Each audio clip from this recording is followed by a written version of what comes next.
Assalamualaikum. Hari ini kita akan menjelaskan tentang kendali sekuensial elektrik. Untuk praktikum kendali sekuensial elektrik ini, kita akan mengetahui dulu tentang yaitu adalah standar, ya, standar pengkabelan, baik kabel, keselamatan,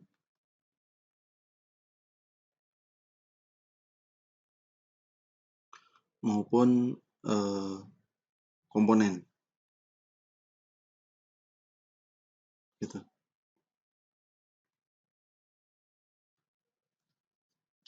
Nah, dalam standar kabel kita bisa melihat standar kabel ini menggunakan standar PUIL, gitu ya. Ada yang terbaru PUIL 2011, bisa juga masih Anda menggunakan PUIL 2000.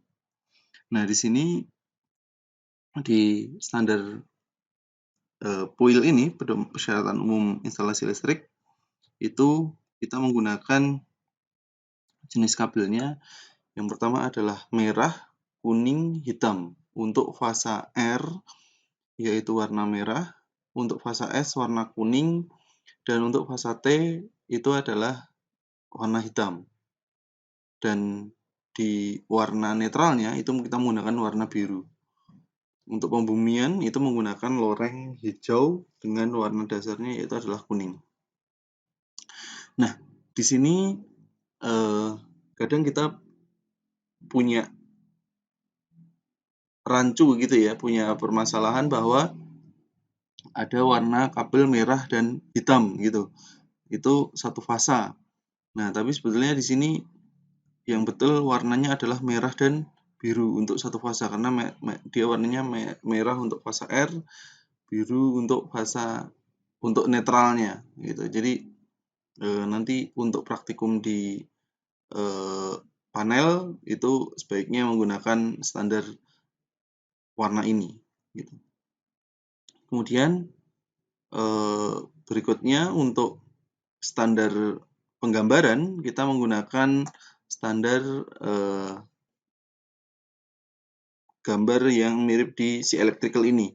Artinya dalam satu kolom ini gitu ya, itu adalah satu komponen gitu. Jadi kalau misalnya kita ingin memasang komponen yang lain gitu ya, misal ada pol NO yang ada di sini gitu. Nah, kita paskan dulu dengan kolomnya gitu ya. Dia merujuk kemana? Apakah ke komponen K10 ini kebetulan ada satu buah kontak. Kalau misalnya kita buat kontak yang lain gitu ya, misal dia terhubung dengan kontak, nanti akan saya jelaskan mengenai masalah relay coil ini gitu ya. Nah, seperti ini gitu, maka dia akan langsung muncul berapa nomornya K11 yang ada di sini. Bisa juga kita menggunakan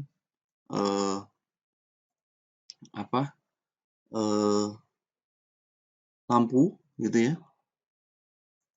lampu untuk indikatornya gitu. Kita bisa mencari di lamp di sini gitu ya, indikatornya P, baru kita hubungkan menggunakan single wire yang ada di sini. Nah, untuk panjang kabel tidak ada masalah, sesuai kebutuhan saja gitu ya, tapi letak aktuator itu hendaknya sama, satu baris yang ada di situ. Seperti ini gitu ya. Nah, untuk kontak kita bisa satu baris, bisa di belakangnya atau maaf di bawahnya atau di sampingnya yang ada di situ. Nah, ini misal juga dia menggerakkan motor gitu ya, motor satu fasa.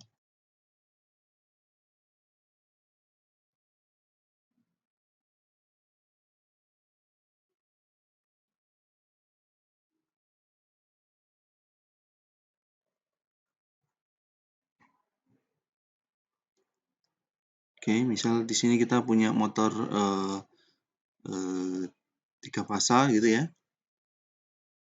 Tuh, maka nanti dia akan terhubung ke fasa R, ST yang ada di situ. Ini kita berikan dia fasa S, dan di sini kita berikan dia fasa T. Itu baru nanti dia akan terhubung ke motor yang ada di sini. Nah, untuk si elektrik ini hanya menggambar saja, tidak bisa mensimulasikan. Untuk mensimulasikannya mungkin kita bisa menggunakan software Fluid Sim atau nanti kita akan menggunakan EKTS. Gitu.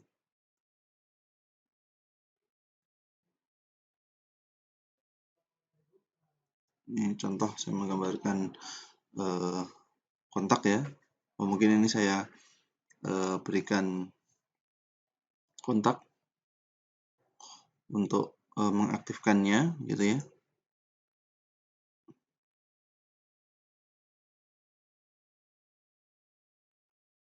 Kontak main yang 3 fasa, gitu ya, yang sifatnya adalah NO. Nah, ini berarti dia terlalu besar, gitu ya. Dia mau ikut ke kelas 11. Ini saya delete. Berarti dia harus berada di kolom yang ke-6 ini. Ini juga motornya harus berada di tengah di kolom yang ke-6 ini. Gitu. Kemudian garisnya ini terhubung ke fasa-fasa yang ada di satuan.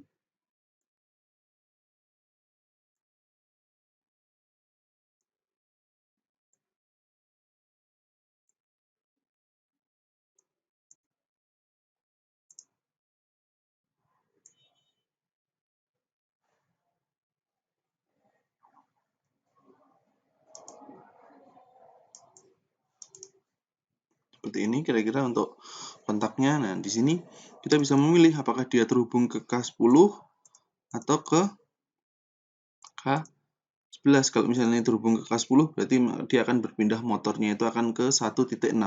Artinya halaman sheet 1 atau halaman 1 kolom ke 6. Ini juga sama, ke K10-nya juga nanti dia akan terhubung ke misal ke lampu gitu ya.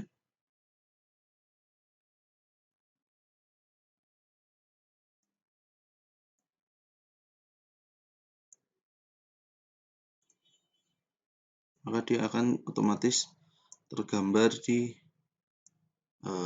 sini. Itu. NONC-nya misalnya saya terhubungkan ke K11. Ini untuk mengetahui letaknya, ada titiknya yang ada di situ di mana misalkan beda sheet juga bisa gitu ya. Ini saya hubungkan misal ke K11. Nah, maka ini akan terhubung ke 1.4, artinya halaman 1 kolom ke-4 akan otomatis tergambarkan seperti itu. Ini adalah standar gambar yang digunakan satu kolom, satu komponen, seperti itu. Nah, untuk mengenai standar keselamatan nanti akan dijelaskan di lab gitu ya.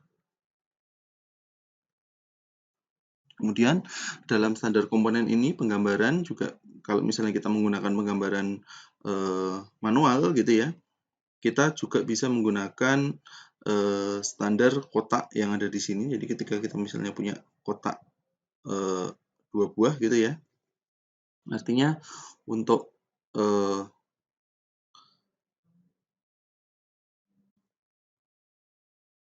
bentuk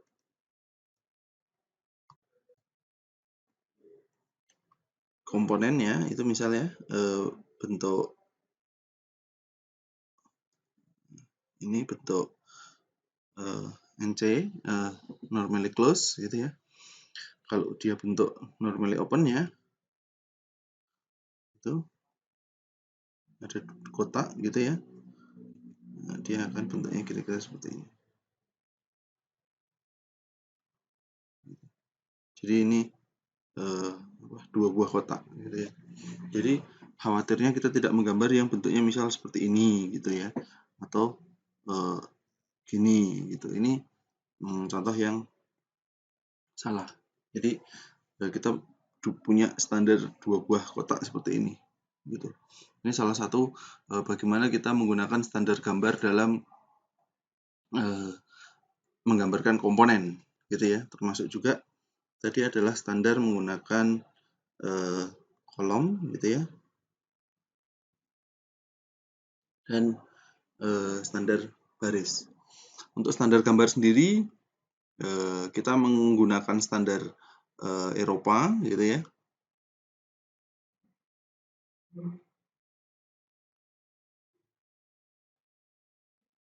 Sehingga standar yang kita gunakan, gitu ya, standar yang kita gunakan itu menggunakan bentuk ke bawah, bentuk ke bawah. Jadi yang ada di sini adalah fasa, baru kemudian dia ke bawah sini adalah saklar, baru kemudian dia ke bawah sini adalah aktuatornya.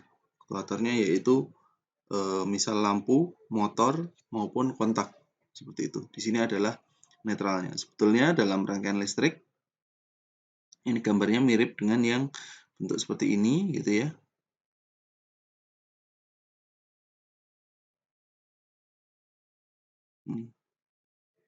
Di sini fasanya, di sini netralnya, gitu ya. Nah, tapi cukup kita gambar line yang ada di sini, line fasa, yang di sini adalah line netralnya. Seperti itu.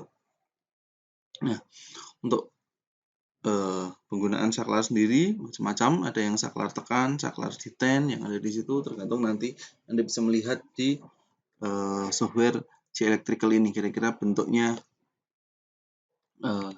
seperti apa gitu di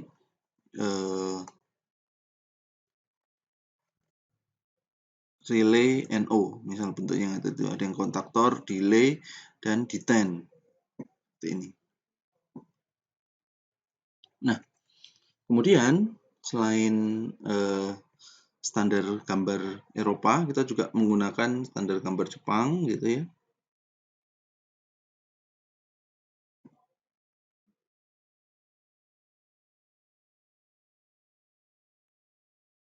Kita biasanya mengenal mirip dengan saklar seperti ini, gitu ya. Biasanya ini menggunakan PLC, gitu ya. Kita mengenalnya dengan rung atau baris-baris yang ada di sini.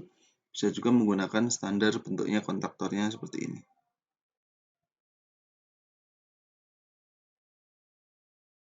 Gitu.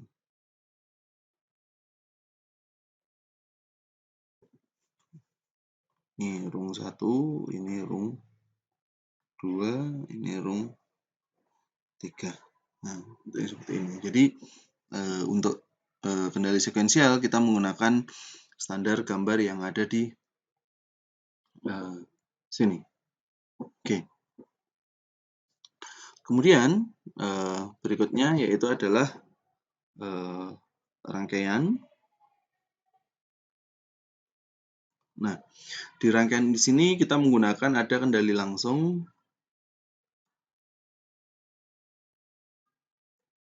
ada kendali tak langsung.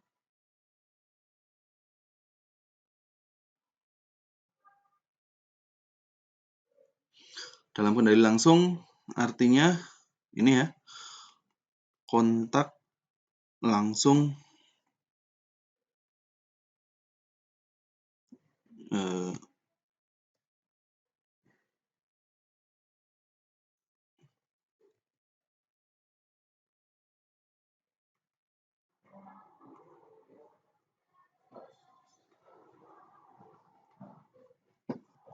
kontak langsung terhubung ke beban.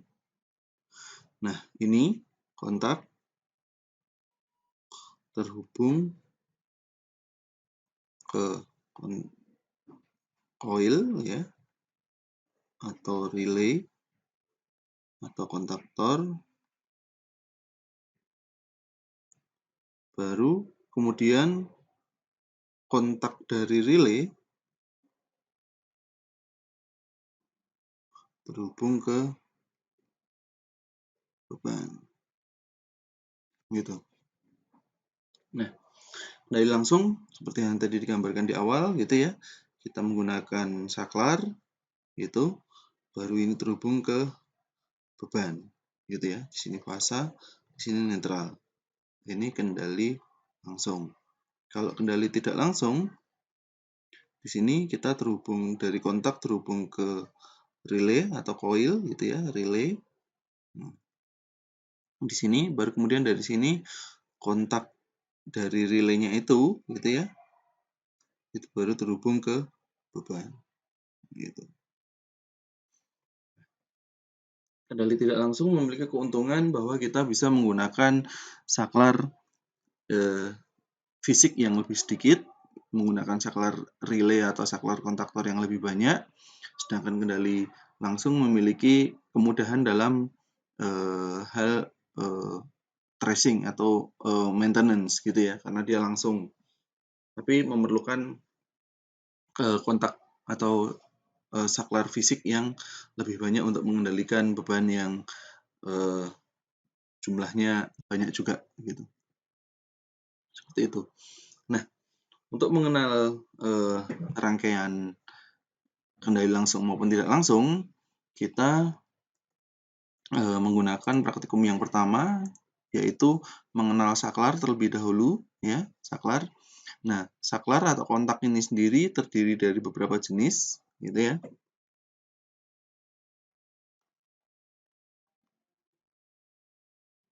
Ada yang satu masukan, satu keluaran,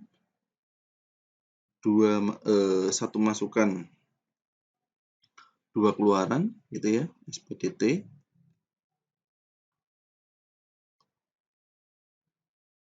Single pole, double throw, satu masukan, gitu ya. Single pole, single throw, gitu ya. Berarti dia bentuknya ya tadi seperti ini tadi, gitu ya. Kalau SPDT, single pole double throw, gitu ya. Berarti dia bisa berpindah. Dan DPDT, single pole double throw. Berarti ada dua buah yang ada di sini. Ini saling terhubung, gitu ya.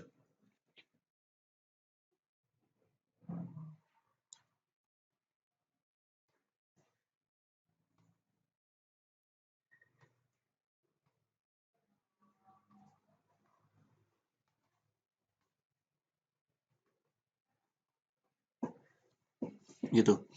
Nah, di EKTS, gitu ya, kita menggunakan simulasi, gitu ya, untuk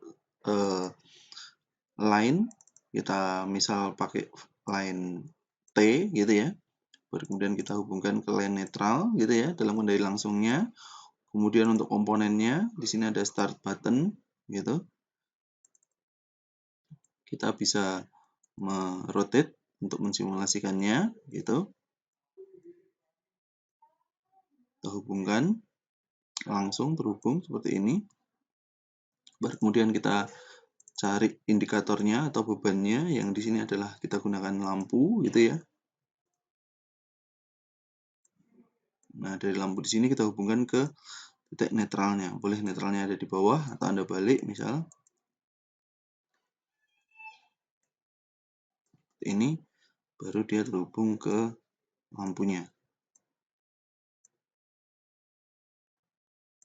Seperti itu. Kemudian saat kita jalankan, kita tinggal menekannya, gitu ya. Karena dia tidak fasilitas detain, maka kita menahan di klik mouse-nya, baru kemudian dia nanti akan menyala. Seperti itu. Ini adalah fasilitas simulasi dari EKTS.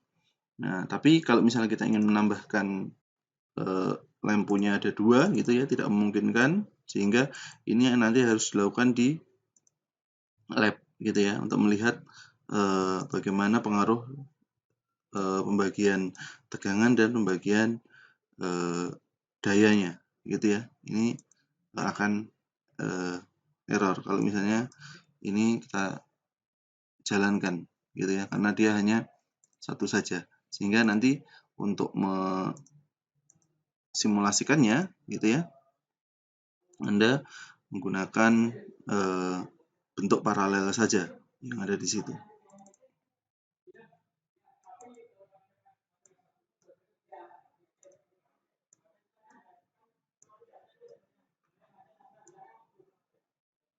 Hubungkan, dan dari sini dihubungkan secara paralel, gitu ya. Kalau seperti ini dia memungkinkan untuk menyala, gitu. Kemudian selanjutnya yaitu adalah kendali tidak langsung. Nah, untuk membuka file dari EKTS kita tidak bisa menggunakan mengkliknya seperti ini, tidak bisa, gitu ya. Tidak bisa, kita harus menggunakan open dan baru kemudian kendali tak langsung, gitu. Nah, di sini kita bisa menggunakan list of element ya yang ada di sini. List of elemennya apa saja kita gunakan. Kita pakai kontaktor. Nah, kontaktor yang ada di sini kita bisa melabelnya, ubah misal label 1 gitu ya. Nah, maka kontak yang ada di sini dia akan mengikuti. Dia mengikuti berapa. Kalau misalnya kita menggunakan 2 buah kontaktor gitu ya, misal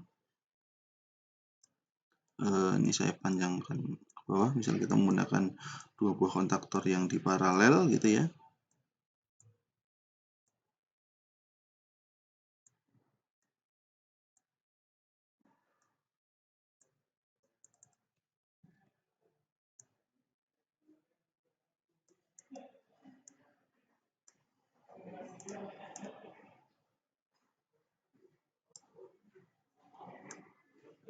Seperti ini, misal satu lagi dengan kontaktor gitu ya.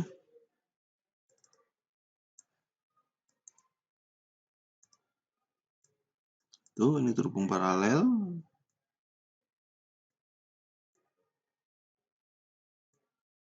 Dengan misal ini nomor yang berbeda, maka kita bisa memilih dari kontak yang ada di sini ini apakah terhubung ke kontak 1 maupun ke kontak 2. Jadi ketika kita jalankan, dia aktif, nah dia akan aktif. Kalau misalnya ini kita ganti NC gitu ya, dia akan tidak menyala.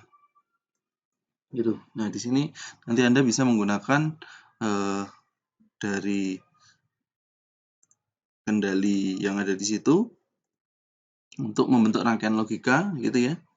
Ada 2 buah saklar gitu untuk membentuk rangkaian N, kemudian 2 buah saklar yang membentuk rangkaian OR gitu.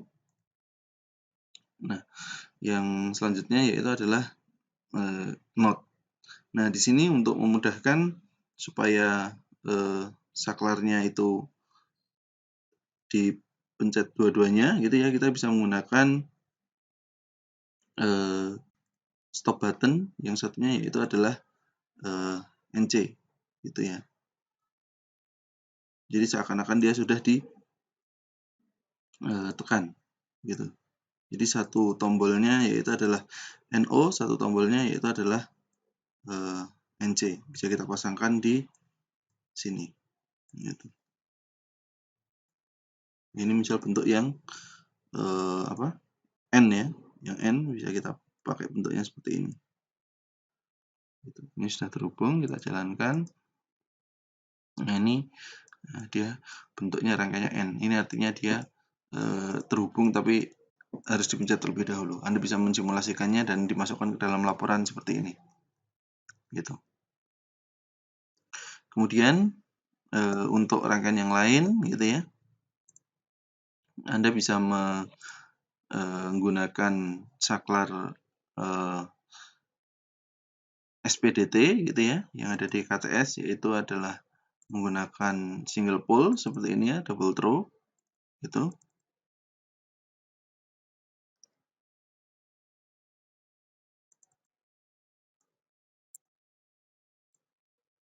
Itu menggunakan saklar ini untuk membentuk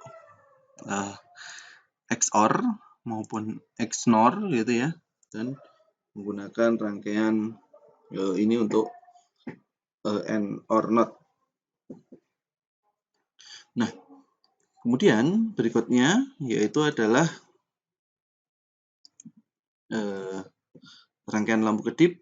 Nanti akan saya jelaskan di video berikutnya. Terima kasih.